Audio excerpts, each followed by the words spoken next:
Faktor yang mempengaruhi pembangunan ekonomi. Faktor yang mempengaruhi pembangunan ekonomi dalam buku Pusara Pembangunan Ekonomi 2019 karya Rustan, proses pertumbuhan ekonomi dipengaruhi oleh dua macam faktor, yaitu faktor ekonomi dan non-ekonomi.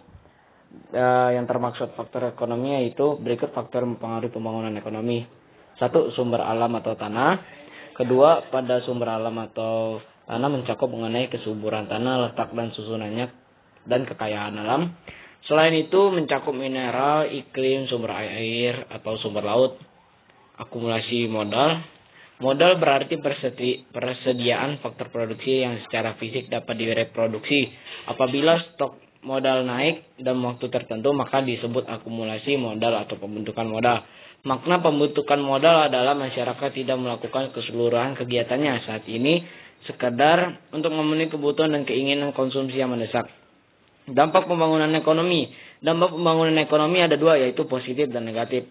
Yang dimaksud positifnya yaitu pembangunan ekonomi rupanya juga memiliki dampak baik, itu positif maupun negatif. Mari kita bahas dampak positifnya terlebih dahulu ya Bu. Pembangunan ekonomi dapat membuat pelaksanaan kegiatan perekonomian berjalan lebih lancar dan mempercepat proses pertumbuhannya. Selain itu, ia juga menciptakan lapangan kerja sebagai jawaban atas kebutuhan masyarakat untuk mengurangi tingkat pengangguran. Dengan adanya banyak lapangan pekerjaan, pendapatan nasional dapat diperbaiki dan ditingkatkan. Kualitas sumber daya manusia pun mengalami peningkatan sehingga ilmu pengetahuan dan teknologi semakin berkembang dan mampu meningkatkan kesejahteraan masyarakat. Dampak negatifnya yaitu sementara itu dampak negatif dari pembangunan ekonomi adalah kerusakan lingkungan, terlebih jika terdapat pembangunan yang tidak terencana dengan baik. Pasalnya pembangunan biasanya akan memperbanyak industrialisasi dan mengakibatkan lahan pertanian menjadi kurang.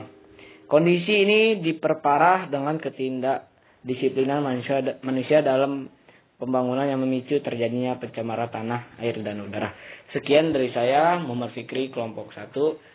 Kurang lebihnya mohon maaf. Wassalamualaikum warahmatullahi wabarakatuh.